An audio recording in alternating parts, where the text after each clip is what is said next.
위기의 시대인 것 같습니다. 물가가 많이 올랐습니다. 과일값이 굉장히 비싸졌습니다. 예전에 중국집 아들은 짜장면을 절대 안 먹는다라는 그런 아주 유명한 말이 있었습니다. 그와 함께 과수원집 아들은 절대 과일을 안 먹는다라는 그런 말도 동시에 있었습니다. 왜입니까? 너무 흔해서 그렇습니다. 과수원집 출신의 이 아들로서 요즘은요, 그때 좀 많이 먹어둘 걸 하면서 과거의 경솔했던 행동을 다시 뉘우쳐 보기도 합니다. 이제 봄이 왔습니다. 목련이 피었고요. 정말 가끔 벚꽃이 벌써 피어 있습니다. 꽃들의 개화 시기가 점점 빨라지고 있는 것 같습니다. 대한민국의 날씨가 점점 아열대 날씨로 변하고 있습니다. 지난 한 해 동안 여름을 돌아보니까 이 동남아 국가처럼 한여름에 갑자기 이 저녁 무렵에 소나기가 쏟아진 날들이 참 많았습니다. 남쪽 지방에는 바나나 같은 그 열대 기후의 과일들을 많이 재배하고 있다는 소식을 접하기도 했습니다. 세계는 전 세계적으로 갑자기 폭설이 내리거나 또는 기온이 40도 육박할 정도로 그런 어려움 가운데 있습니다. 물난리가 나기도 하고 세계 기후가 위기 가운데 있는 것입니다. 꼰대라는 말이 있습니다.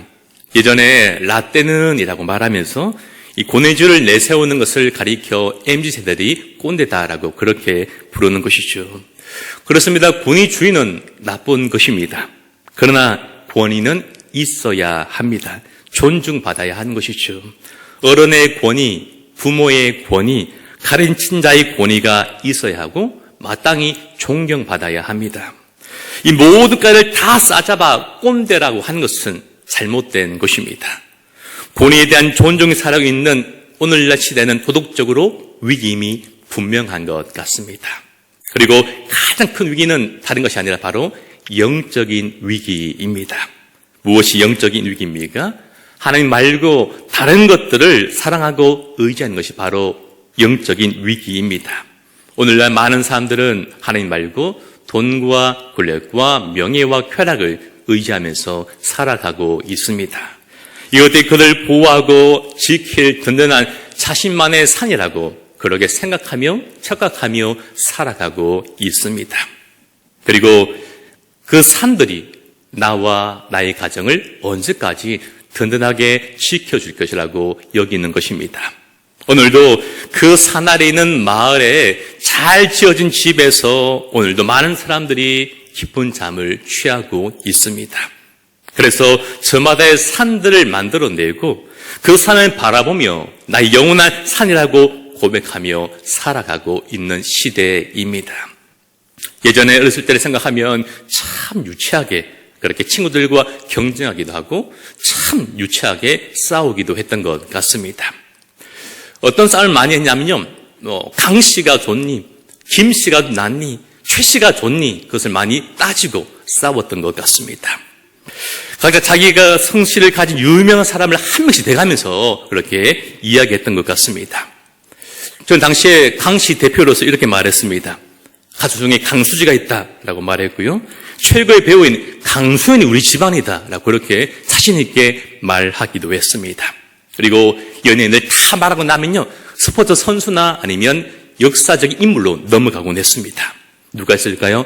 강감찬이 있습니다. 이 역사적인 지식이 부족했던 당시에 저로서는 강감찬 말고 그 외 강 씨가 아무도 생각나지 않았습니다. 그래서 그 강감찬 장군이 얼마나 고마웠던지 모르는 것입니다. 최근에 이 강감찬 장군을 주인공으로 했던 한 드라마가 인기를 마쳤습니다. 그 드라마 가운데 양규라는 새 장군을 제가 발견하게 되었습니다. 2차 친 가운데 이 거람군이 압록강을 건너서 고려에 당도했을 때 가장 먼저 만나는 곳이 바로 흥화진이라는 곳이었습니다.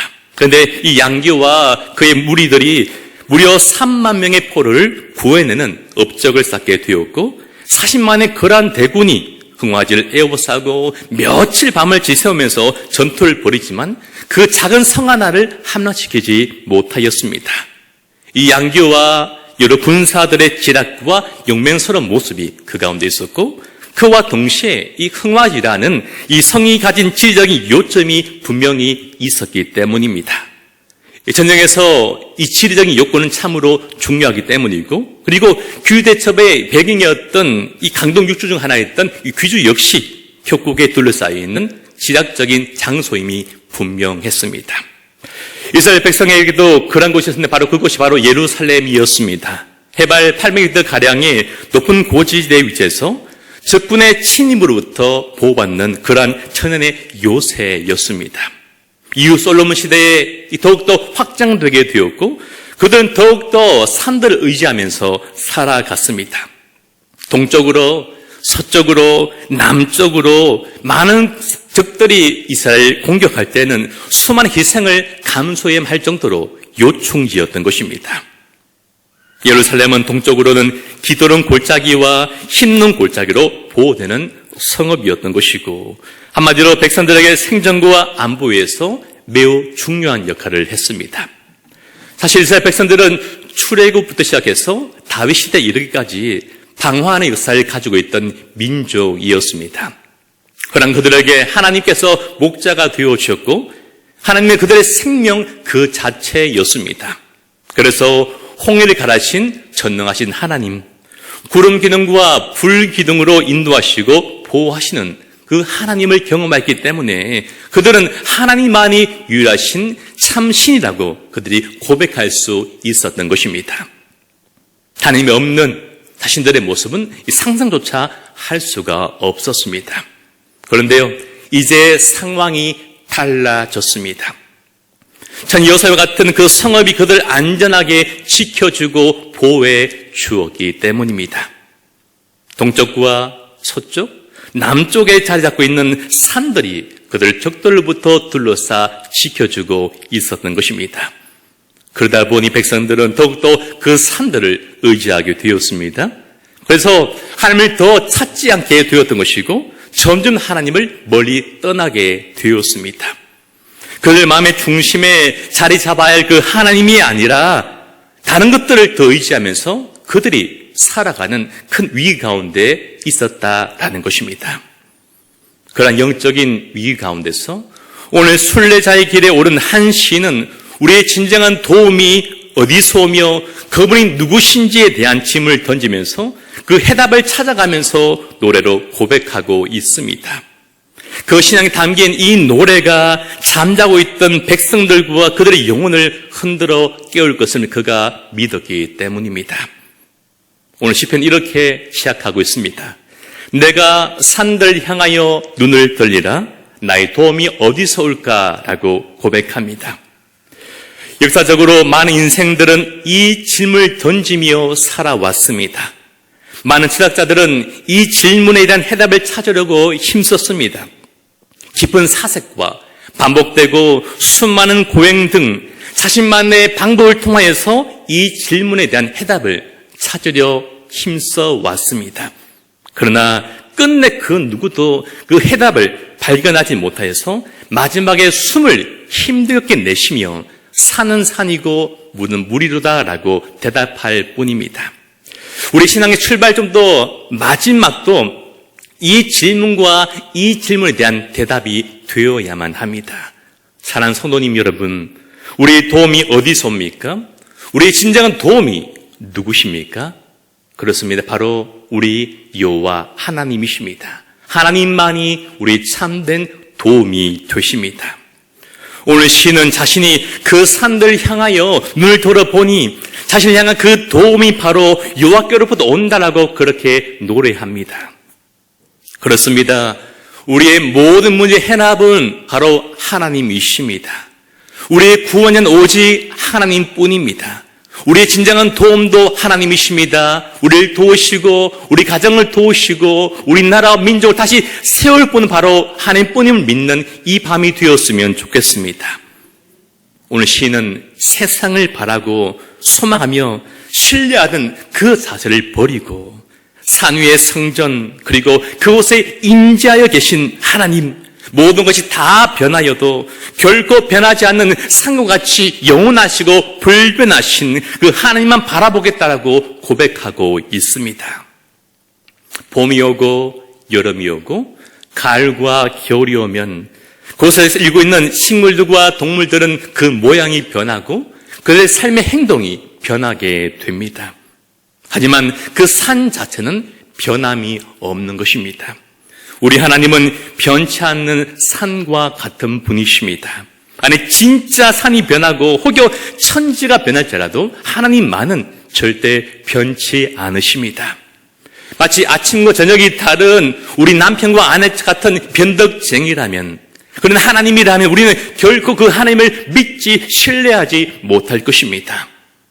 오늘 시는 변하는 세상의 산들에 소망을 두는 것이 아니라 변함없고 늘 그 자리에 계시는 산과 같은 하나님께만, 그리고 하나님을 향하여 소망을 걸고 희망을 걸고 살겠노라고 고백하고 있는 것입니다.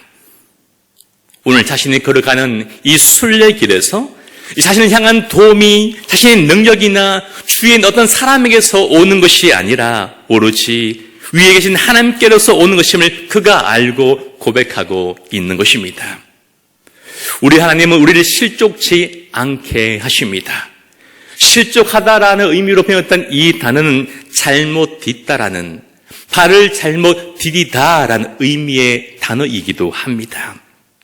순례자가 길을 갈 때 간혹 발을 잘못 디뎌서 그들의 몸이 흔들리거나 넘어지기도 하고, 심하게는 산 밑에 낭떠러지에 떨어져서 생명을 잃는 경우도 있었다고 합니다. 성도들의 순례길, 신앙 여정이 포함된 그 인생길에서 만날 수 있는 여러 어려움들이 분명히 있습니다.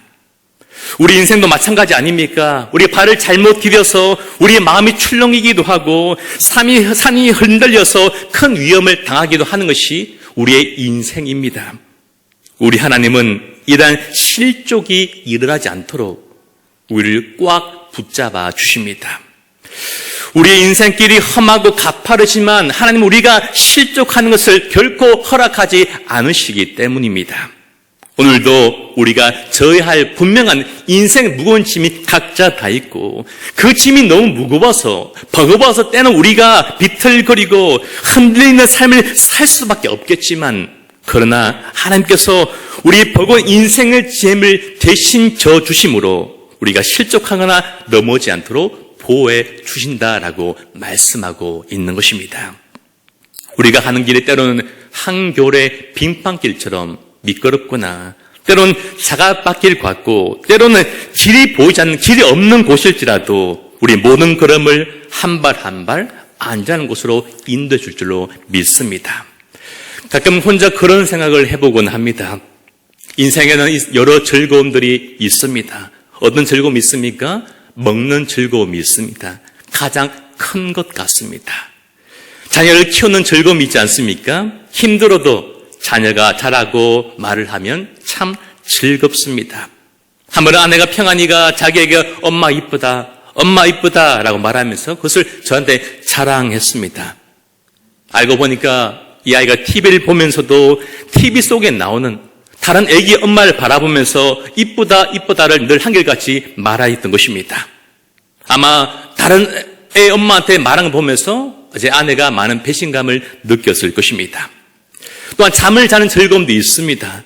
피곤할 때 깊은 잠을 자면 그 잠이 진짜 꿀맛 같습니다.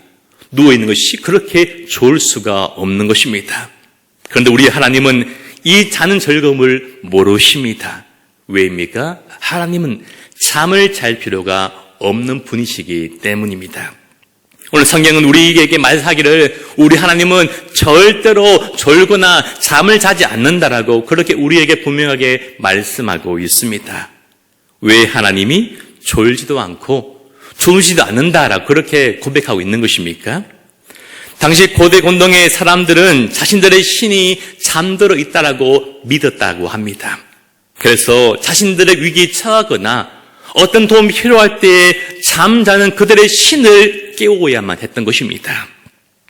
얼마 전에 이 파묘라는 영화를 보니까 신을 부르거나 그 잠을 자고 있는 신을 깨울 때에 시끄럽게 꽹과리와 징을 치거나 소리를 지르고 자신의 몸을 자해하면서 피를 보게 하는 것을 보았습니다. 그렇게 자신들의 신을 깨우는 것입니다. 당시 이방신에 대한 제사는 굉장히 시끄럽다고 합니다. 그래야 자신들의 신이 깨기 때문입니다. 자신들의 정성을 보여주기 위해서 상처를 내거나 생명을 바치기도 했습니다. 그런데 우리는 그럴 필요가 없습니다. 왜입니까? 우리 하나님은 늘 깨어 계시기 때문입니다. 하나님 헛된 이 세상의 그런 신들과 다르십니다. 오직 하나님만이 참 신이시기 때문입니다. 이스라엘 백성들이 순례길을 걸을 때 그들은 밤에 무리를 지키기 위해서 불침을 서야만 했습니다. 또는 돈을 주고 일을 감당할 이 파수꾼을 돈을 주고 고용하기도 했다라고 합니다. 그러나 아무리 잠이 적은 사람이라도 아무리 커피를 많이 마시고 카페인을 많이 마셔도 졸지 않을 수는 없습니다. 군생을 하다 보면 불침을 서게 되는데 그러나 기쁜 새벽에는 잠을 이기지 못하고 꾸벅꾸벅 조는 것을 많이 보기도 했습니다. 이것이 바로 연약한 우리 모두의 모습입니다. 아무리 자식을 지키는 부모도 졸게 되어 있습니다. 우리가 연약하고 한계가 있는 존재이기 때문입니다. 그러나 우리 하나님은 인생이 아니시기에 이 연약함과 한계를 뛰어넘어 역사하시고 우리를 늘 보호하시고 지켜주십니다. 우리를 눈동자같이 지키시고 늘 우리를 보호하여 주십니다. 오늘날 많은 사람들은 하나님이 아니라 그들의 힘과 권력, 물질과 지식을 자신의 인생의 파수꾼으로 세우며 살아가고 있습니다. 그들만의 파수꾼을 세우면서 그것이 자신의 삶을 지켜줄 것이라고 그렇게 여기며 사는 것입니다. 이것들을 의지하면서 오늘도 불안한 쪽잠을 자고 있습니다. 그러나 이것들이 결코 우리 인생을, 우리 자신을, 우리 가정을 절대로 지켜주지 못합니다. 오직 하나님만이 완전하신 우리 파수꾼이 되셔서 참되고 신실하게 우리를 지켜주심을 믿으시기를 소망합니다. 5절에 보니까 오늘 본문에 가장 중요한 단어들이 나오고 있습니다. 여호와가 우리를 지키시고 여호와께서 우리의 우편의 그늘이 되신다라고 그렇게 말씀하고 있습니다. 우리를 지키는 분이 여호와 하나님이시고 그 여호와 하나님께서 지금도 우리를 지켜주고 계십니다. 우리 하나님이 오늘 순례자 인생을 살아가는 우리의 우편에 계십니다. 우리와 아주 가까이 와 계시고 하나님 능력으로 모든 적들의 공격을 막아주시고 지켜주십니다. 예전에 시골의 마을에 가면은 그 마을마다 큰 느티나무들이 한 그루씩 꼭 있었습니다. 많게는 몇백 년 동안 그 자리를 지키고 있는 나무였습니다.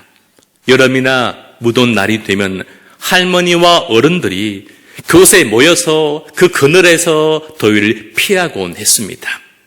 그늘 아래 모여서 이야기꽃을 피우기도 하고 함께 냇가에 담궜던 그 시원한 수박을 함께 잘라 징겁게 먹곤 했습니다.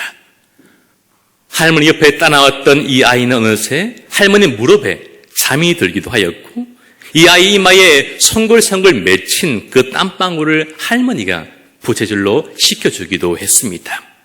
그들은 사람에게 늘 휴식 그 이상을 제공해 줍니다. 광야를 지난 순례자에게 그늘은 너무나 반가운 고향 친구와 같고 만남이 얼마나 정겹고 좋은지 모르는 존재입니다. 그들을 만나면 죽을 것 같았는데 이제 곧 살만해집니다. 쉼을 제공해주고 목적지까지 갈 수 있는 힘을 제공해 주는 것입니다. 하나님이 순례자와 같은 우리는 인생의 그늘이 되십니다. 시골 마을에 잘 세워진 느티나무처럼 사막의 오아시와 같이 우리의 생명을 주고 위로를 주며 순례길 끝까지 잘 마치도록 우리의 등을 토닥여 줍니다. 오늘 순례자에게 낮의 해와 밤의 달의 위험과 어려움이 있었습니다. 순례자에게 낮의 해는 뜨거운 태양빛으로 가히 살인적이라 할 만했습니다. 낮에 타들어가는 그 더위와 함께 광야의 그 밤은 참으로 살을 애는 듯한 추위가 가득한 시간이었습니다. 또한 낮의 더위를 육체적인 고통으로 말한다면 이 밤의 달은 정신적인 고통이라고도 말할 수도 있을 것 같습니다. 고대 근동의 사람들과 그 사회는 달빛이 이 사람의 머리에 영향을 주어서 정신적인 어려움을 미친다는 그 의식이 있었다라고 합니다. 그래서 밤에 다닐 때에 두 눈을 쓰고 다녔다라고 전해지기도 합니다. 어떤 해석을 선택하든 분명한 것은 우리 하나님은 모든 위험과 어려움부터 당신의 백성을 지켜주시고 보호하신다는 이 분명한 사실입니다. 그럼 우리는 이 찬양을 들을 수 있는 것이죠. 모든 상황 속에서 주를 찬양할지라는 이 찬양과 고백을 우리 모두가 드릴 수 있는 것입니다. 그 어떤 순간이든지 우리 인생의 그늘이 되시는 그 하나님께 피하여서 보호받는 우리가 되기를 소망합니다. 그리고 우리 하나님의 그 그늘 아래만 거하기를 간절히 축복합니다. 여러분, 예수를 믿으면 복을 받습니다. 예수님 믿으면 형통해집니다. 예수님 믿는 우리 모두가 예수님 믿음으로 복을 받고 형통하기를 주의 이름을 소망하며 축복합니다. 그러나 예수를 믿는다고 해서 우리 인생 가운데 환난과 어려움이 없는 것은 절대로 아닙니다. 우리 손에 성경에서 읽던 걸 보다가 환난이 찾아오다가 믿는 성도를 피해가는 것은 절대로 아닙니다. 오늘 성경에는 명쾌하다라는 이 단어가 존재하지 않습니다. 그냥 지키다라는 의미일 뿐입니다. 성도의 삶에서 고통과 고난 시간이 면제되었고 결코 유래된 것은 아닙니다. 우리 여전히 동일한 고통과 아픔의 시간이 찾아옵니다. 그러나 그 아픔과 고통은 하나님의 전능의 손 안에서 허락된 것이고 결국 우리는 고통 속에서도 보호받고 승리하게 될 것이라는 것을 우리가 반드시 기억하며 살아가야 합니다. 환난은 우리 모두를 위한 훈련의 시간이 되기 때문입니다.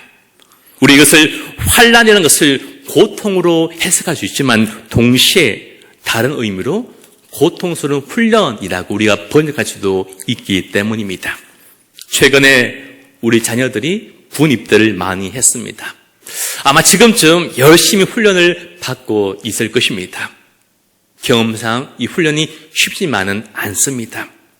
여러분, 쉬우면요 절대 그것이 훈련이 될 수가 없기 때문입니다.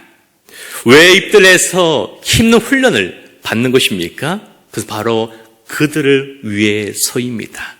훈련시키는 조교가 아니라 부모가 아니라 훈련받는 군생활을 할 그들을 위한 것입니다.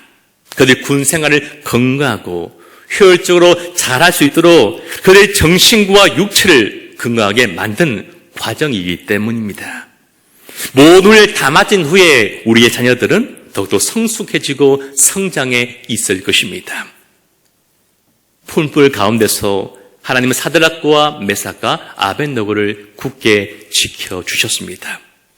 그들을 환난에서 지키시고 온전하게 보호해 주셨습니다. 하나님 그들의 생명을 온전케 하셨습니다. 다윗은 여호와는 나의 목자시니 내가 부족함이 없습니다라 그렇게 고백했습니다. 그것은 그 삶과 어려움 가운데에 고통이 없고 환난이 없고 문제가 없었기 때문에 그렇게 고백한 것이 절대 아닙니다. 그리고 다윗이 무수한 사망의 엄청난 골짜기를 진짜 정말 억수로 많이 걸었지만 그래서 인생의 가장 밑바닥까지 떨어진 삶을 그가 진짜 살아갔지만 그 영혼과 생명을 보호하여 주셔서 모든 환난이 그를 온전히 삼키지 못하도록 하나님 목자가 되어셔서 지켜주셨음을 그가 믿었기 때문입니다. 환난은 우리 모두를 위한 고통스러운 훈련이 맞습니다. 고난을 허락하시고 주시지만 피할 길도 함께 주십니다. 그리고 우리를 그 가운데 철저하게 지키시고 철저하게 보호하시고 철저하게 보존하여 주십니다. 혹 발을 헛디서 떨어지지 않을까라고 우리 옆구리에 하나님의 손이 늘 계심을 우리가 믿어야만 합니다. 우리를 지키시되 어설프게 그렇게 지키는 부모가 아니라 철저하게 지키시고 철저하게 보호해 주십니다. 그럼 우리는 언제나 기뻐하고 즐거워할 수 있는 것입니다. 우리 영혼을 오늘 말씀에 지키려고 했는데 하나님 우리 영혼만 지키는 것은 아닙니다. 전적인 측면, 우리 삶 모두를 하나님이 지켜주십니다. 우리 마음을 지켜주시고 우리 인격을 지켜주시고 우리의 삶 전체로 완전 무결하게 지켜주시고 보호해 주십니다. 마지막으로 8절은 하나님께서 당신의 백성들을 지키시는데 하나님의 보호가 어떻게 나타나는지를 밝히고 있습니다. 시인은 하나님께서 순례자의 출입을 영원토록 지키신다라고 그렇게 노래하고 있습니다. 순례자가 문을 열고 집을 나서서 순례하는 그 모든 과정을 마치는 그 순간까지 한결같이 지켜주시고 순례자가 없는 그 가정과 아내와 자녀와 부모를 하나님께서 동시에 지켜주셨습니다. 오늘도 우리는 자녀들에게, 아내와 남편에게, 부모님에게 잘 다녀오겠습니다, 잘 다녀올게, 저녁에 만나라고 이야기하며 집을 나섰습니다. 그리고 오늘도 모든 일과를 다 마치고 잘 다녀왔어 라고 말하며 집을 들어갑니다. 이것이 우리 모두의 지극히 평범한 하루의 일과이고 보통의 하루의 삶입니다. 이것이 오늘 성경이 말하는 바로 출입입니다. 오늘 하나님은 우리를 가정에서 지켜주셨습니다. 우리를 직장과 학교에서 삶의 터전에서 변함없이 지켜주셨습니다. 우리가 출장을 가도 출장하는 모든 길도 자가용을 타든 버스를 타든 비행기를 타든 늘 우리와 우리의 발걸음을 한결같이 지켜주시고 보호해 주십니다. 평범한 우리의 인생이 가장 행복한 또 다른 평범한 날이 되도록 그렇게 만들어 주십니다. 이것이 은혜임을 믿으시기를 축복합니다. 말씀을 맺도록 하겠습니다. 어린이집 옆에 사무실 있다 보니까 아이들의 그런 이야기가 들리는데요. 특별히 다른 것은 잘 기억이 안 났는데 잘 안 들리지만 현우라는 이름과 평안이라는 이름이 어린이집에서 들려옵니다. 왜입니까? 저랑 이름 똑같은 애가 있기 때문에 현우 하면요 저를 부른 줄 알고 그것이 늘 들리고요. 또 평안이는 제 아들이기 때문에 그 이름이 항상 저에게는 들려옵니다. 어제도 평안아 했고요. 오늘은 강평안이라는 소리가 제 귀에는 분명히 들렸습니다.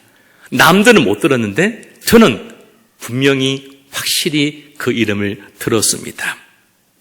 어린이집에서 울려 퍼지는 수많은 단어와 반복되는 문장들 가운데 평안이란 그 단어와 그를 부르는 문장들만 제 귀와 제 마음에 들어오는 것입니다. 키가 작아서 머리만 보이는 수많은 그 어린이집 아이들 가운데 유독 단발머리만 제 눈에 보입니다. 바로 제 아들이기 때문입니다. 오늘도 하나님은 우리 모두를 지극히 사랑하시고 아끼십니다. 그리고 하나님 눈에는 누구만 보입니까? 우리만 보이고 여러분만 보이며 나만 보이는 것입니다. 그 하나님 우리를 변함없이 지키시고 보호하시며 완전하게 보존해 주십니다. 어제도 오늘도 내일도 그 사랑과 그 보호와 그 지켜주시면 결코 조금의 변함도 없을 것입니다. 오직 하나님만이 우리 모두를 견고하게 지키시고 보호하시는 살아있는 유일한 산이 되시기 때문입니다. 하나님의 백성이 하나님이 아니라 우리 눈에 보이는 다른 것들을 내 인생 행복하게 만들고 성공을 이끄는 그 산으로 믿고 여긴다면 그 사람에게 그 시대와 그 교회의 가장 큰 위기임을 우리는 잊지 않고 기억하며 살아가야 합니다. 오늘날 세상의 많은 사람들은 그렇게 그들의 산들을 바라보면서 허무한 미소를 치며 그들이 자신이 쌓아올린 그 민둥산이 그들을 지킬 것이라는 그들을 보호하는 참 신이라고 믿으며 어리석게도 살아가고 있습니다.